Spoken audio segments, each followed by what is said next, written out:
Fujiyori and his team of Chunsoft began developing Dragon Quest in 1985. It was published by Enix in Japan and Nintendo in the US. Over the years, they have done numerous ports to the MSX and the SNES and the 25th anniversary on the Wii. But, of course, Japan only got that. They remade it a couple times for the Game Boy and the version me and Caleb Craig played. Yeah, the mobile version, yeah. And then the Game Boy one was Dragon Warrior, right? I believe so. It still had that name. Yeah, I think so. What version did you play, Dylan? I played the NES version. OG. Oh, you went Old classic. school. Original gangster. The original idea of Dragon Quest / Warrior, I gotta quit doing that, came during the development of Portapoia, which I have not seen this game nor played it. But apparently it's Hori's first game that he ever did. Oh, okay. But Hori and Koichi Nagamura came across the RPG Wizardry at a Macworld conference and expo. While it had some influence on Portapoia's dungeon crawl segments, Hori liked the game's design and visuals. He wanted to create a game similar to Wizardry to expose the mainly Western exclusive RPG genre to Japan, and to expand the genre past computer enthusiasts. Yeah, I had seen that they had like some influence from Wizardry and then the Ultima series that had barely came before. Oh, I didn't know that. That's interesting. Yeah, Hori also cited Ultima as an inspiration for Dragon Quest gameplay. To create Dragon Quest, the gameplay needed to be simplified, according to Hori, and quote, "There was no keyboard and the system was much simpler, using just a game controller, but I still thought that it would be really exciting for a player to play as their alter ego in the game. I personally was playing Wizardry in Ultima at the time, and I really enjoyed seeing my own self in the game." In order to create an RPG that would appeal to a wide audience unfamiliar with the genre, the video games in general, Hori wanted to create a new kind of RPG that did not rely on previous experience with the Dungeons & Dragons tabletop RPG. That did not require hundreds and hundreds of hours of role fighting and could appeal to any type of gamer. I guess 10 hours of grinding is better than 100 hours of grinding. That is true. Yeah. To accomplish this, he needed to simplify the system and have players associate themselves with the hero. Thus, as the game progressed, the hero would become stronger.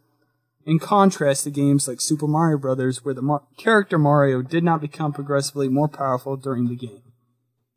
Yeah, it gets way stronger at the end of the game. Yeah, that's true too. There's some scaling issues, I will say. We'll get into that, though, at a later time.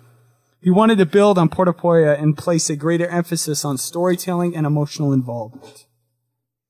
He developed a coming-of-age tale that audiences could relate to and make use of RPG level-building gameplay as a way to represent this.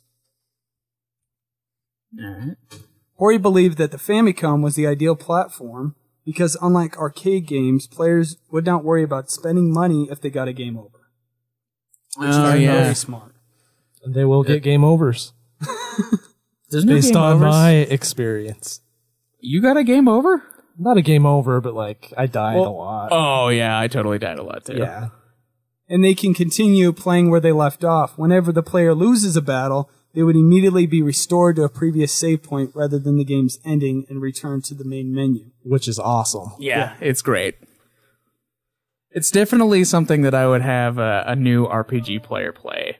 Is something of the Dragon Quest series, because all of them do that. I think I'd agree with that, yeah. Yeah, I mean, you lose a portion of your gold, and they're like ticked at you. What you need. It's not half in the later games, I don't think. Or at least not for 8, right? It's half. Is it half? It is half. Oh, okay. I think they've kept that element. Well, I can't say shit. Never mind. we haven't played too many, so we can't say. But you know, yeah, we will. Oh yes. All right, where were we? He also apparently wanted to include multiple playable characters, but was forced to use only one due to memory constraints. Mm-hmm. Hori knew that RPGs had a steeper learning curve than other video games at the time, and to compensate for this, he quickly implemented quick level ups at the start of the game and gave players a clear final goal that is visible from the world's map starting point, the Dragon Lord's castle. I like that it's really close to where you start. Yeah, that's pretty cool. It's simple, goal-oriented. He also provided a series of smaller scenarios in order to build up the player's strength to achieve the final objective. He created an open world which is not blocked physically in any way except by monsters that can easily kill unprepared players. That is very true. Hori used bridges to signify changes in difficulty and implemented a level random initial stats. Huh. I noticed that. Yeah, I noticed that too. Yes. It is a random number generator depending on the first 4 letters of your name. Oh.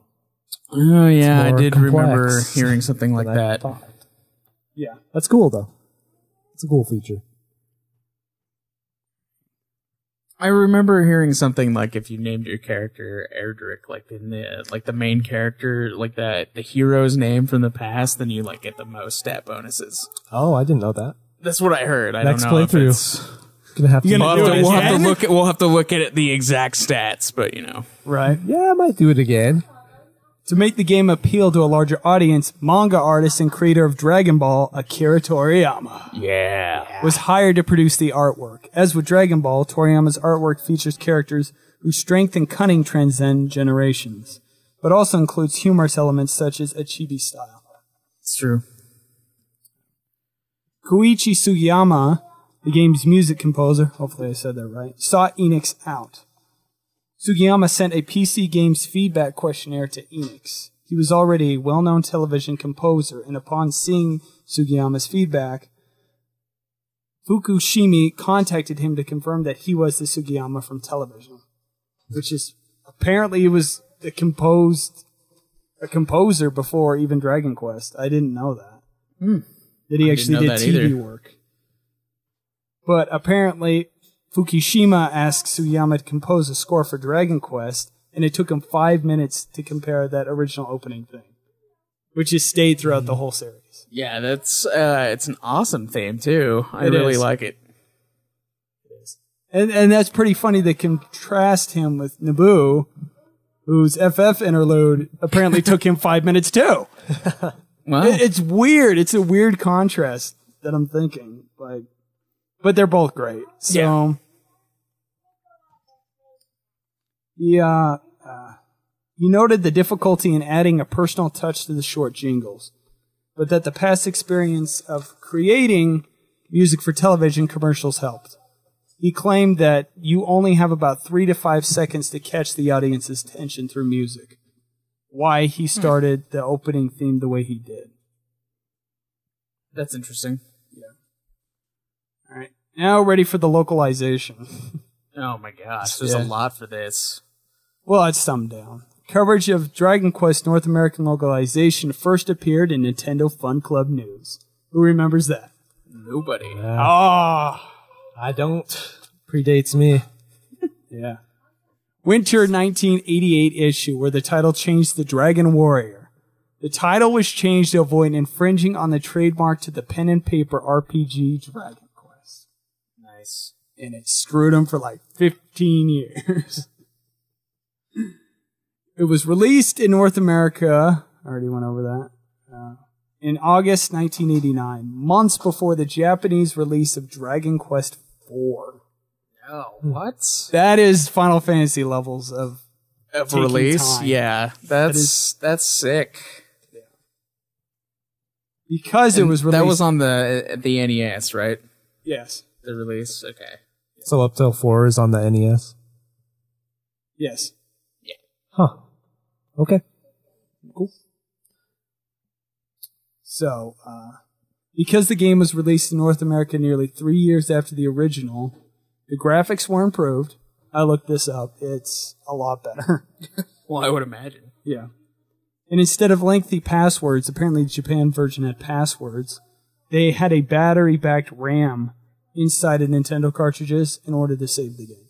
Oh, yeah, I remember that. Like, the first Legend of Zelda game was a few months before it, and it was one of the first games that used the battery-operated save, so they didn't have to use the password save system anymore. And this was just like a few months after, so they implemented that when it came to the US. I remember reading that. It was awesome. Toriyama's artwork in the instruction booklets was also changed to reflect more of a traditional tone as found in popular American RPGs. So, do you have the art book, Dylan? I don't have the art. Ah, That would be awesome. That would be I'd awesome. like to see that. Spells were given self-explanatory one-word titles instead of the made-up words of the Japanese version. Isn't it like heal more is the name of one of the spells? Yeah, it is. Yeah, we Heal don't have more? that, but yeah. Yeah, heal more Really? and hurt Really? more. And hurt more, yeah. Is that the fire one? Yeah. This Wow. is, That's awesome. yeah. In our version, it's like heal and sizz and It's fizzle and proper. Yeah. That's not as fun. No. Here's the greatest part, right? Localizations were renamed and dialogue was rewritten from its whimsical style comparable to Dragon Ball to a style inspired by Elizabethan English. Oh yeah, With that's sentences such as "thy hit points have decreased by 1." dude. Oh man, one of my favorites of my favorite lines that comes from this is like when you buy stuff from the shopkeepers and they're like, "Which of our fine items doth tickleth thy fancy?" And I'm like, "Oh my gosh, that's like the greatest thing ever." They say that like every time. It's great. In his voice. Oh That's what it yeah. does. In late 1990, Nintendo Power gave free copies of Dragon Warrior to subscribers, including a 64-page Explorer's Handbook. There was a full walkthrough of the game and additional backstory, not mentioned in the original instruction booklet. Wow. I mean, what is that? Come on. That's messed up. A 64-page booklet Yeah. for like as the guide for this game. Yeah, it's basically a walkthrough for the whole, it's a Brady Games guide, basically. Wow. So is it like mostly art? The game wasn't that long. Right? In the original cost of the game was approximately $50 US. I spent $3 on it. Same. I saved spent some. 10. I saved some money. You know, yeah. Yeah, mobile. It's not 60 or 50. Or 10. Physical copy. That's what I went for. You have like the actual NES copy though, right? Yeah. Wow, that's pretty sweet. It was only $10. Yeah, $10. eBay. Gotta check those eBays, people. I kind of want that now. You should. I want that You real should check bad. that out. I want that hurt more and heal more. No, we need that eBay sponsorship for the show. There you go. Plug in the eBay. Brought to you by eBay. Yeah. Dragon Quest. Podcast. But apparently they overproduced like a couple million copies of NES here in the United States, and it wasn't selling. So that's why they started giving away in Nintendo Power. And apparently what They happened gave was... it away in Nintendo Power? Yes. Wow. And so sweet people were just renewing for like $30 for the year and getting a copy of the game instead of paying $50 for it when it came out. Okay. And so, I would do that too. Yeah, and apparently that's what led to some of the success of the series in the Western market. Well, that's good. You gotta promote it some way. It's kind of sad, though. Yeah. Well, at least it got some traction instead of being like bombing in the first game. True. Traction that comes to a halt later on, but... Yeah, that's true. And that pretty much sums up the long development of this thing. Wow. Hori seems to be one of the originators of homemade RPG. Like, even... Like, Yeah, they cite him and Dragon Quest as being like the template for most Japanese RPGs, like even now. on home consoles, So yeah. it's like a very important old RPG. It's got legendary OG status. Yeah. It's the father of Final Fantasy, basically. It's like the exact same game. In comparative to, basically, Sakaguchi should be looking at Hori, and Hori should reply back with, "Who's your daddy? Who's your daddy? Who's your daddy? You stole this shit from me." It's basically true. Because it's like 3-4 years difference, because apparently by the time FF1 came out, it was like Dragon Quest 3, so... Wow. Well, Dragon Quest 2 is already basically Final Fantasy 1. It is. So, But that'll be for another review. yep. Oh, hi there. I hope you enjoyed this clip from Puff Puff Hour, the Dragon Quest podcast. If you happen to like what you see, you should subscribe. We have full podcast episodes detailing the main series of Dragon Quest 1 through 11. Oh yeah, and if you like the content, you should check out our other shows from All Out Geekdom Entertainment. We have Nude Clan and Ultima Final Fantasy, the ultimate Final Fantasy podcast. Or, Dragon Quest.